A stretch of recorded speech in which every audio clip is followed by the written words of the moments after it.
Captain Jackson, we hear a lot of criticism about veterans not being taken care of. I noticed you've had 12 surgeries at Walter Reed, and you're looking pretty good. So I'm wondering, what's your assessment? That'll be the last question, by the way.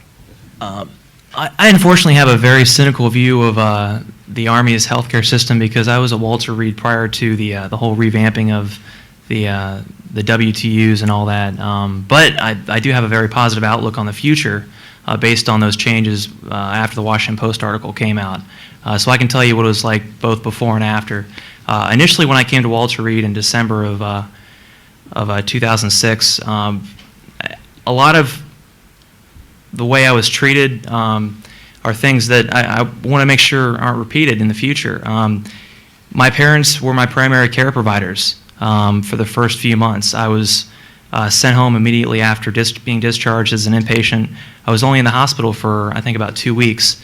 And they didn't have the triad of support where you now have the nurses, the soldiers who take care of you as a squad leader, somebody accountable for you to make sure you're there for formations and you have your appointments being set up, and then also having a primary care provider, a doctor, making sure you're being treated, you have doctor's appointments being set up.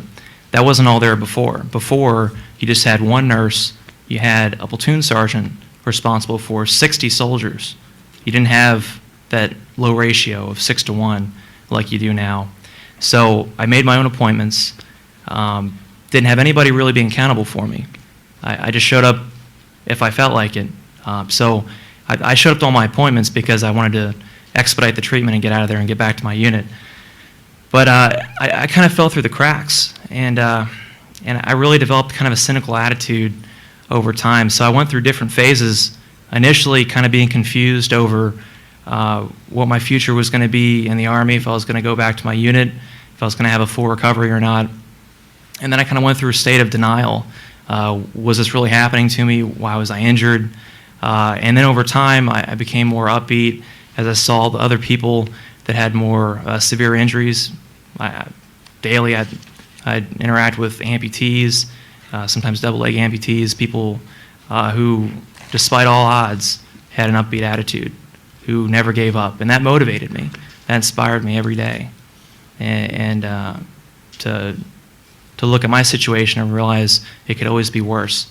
And these guys have given all for their country, and they expect very little. And I think a lot of the development that I've experienced so far in the military began in Iraq, but it developed through Walter Reed, through the way I was treated, and making sure that I wouldn't let those same mistakes happen to my people that I interacted with in the Army.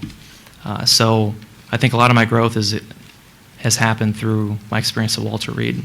So overall, despite my treatment being negative, I think it was a positive experience in terms of the amount of growth that happened.